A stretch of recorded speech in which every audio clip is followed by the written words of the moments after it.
প্রথম ছবি আমি অসংখ্য বিজ্ঞাপনে আমার কাজ করার সুযোগ হয়েছে।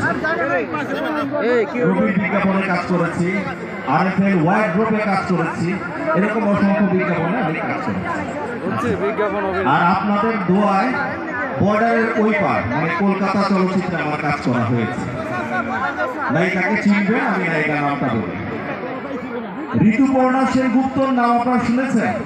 ঋতুপর্ণা, আচ্ছা, ওনার সঙ্গে আমার ছবি হচ্ছে নীল দরিয়ার মাঝি।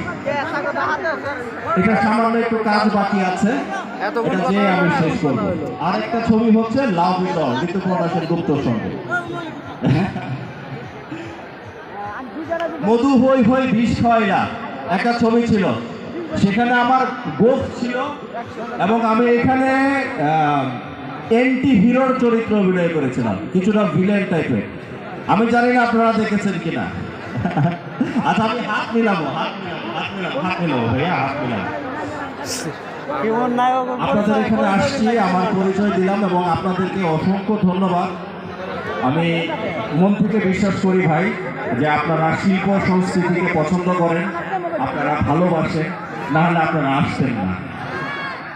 আর আরেকটা সত্য কথা বলি, আপনারা যদি না আসেন, আমাদেরকে না দেখেন, না উৎসাহ দেন, আমাদের 2 পয়সার দাম নাই।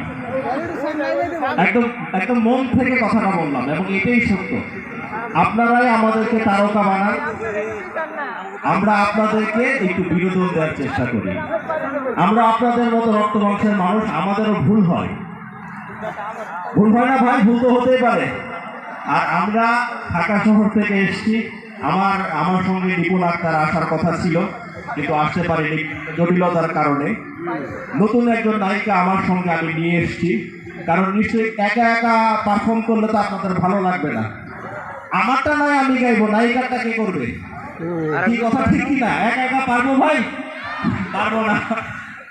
আর আরেকটা জিনিস হচ্ছে, আপনাদের হাততালি এবং উৎসাহ কিন্তু চাই, কারণ আমরা যে পারফরমেন্স করি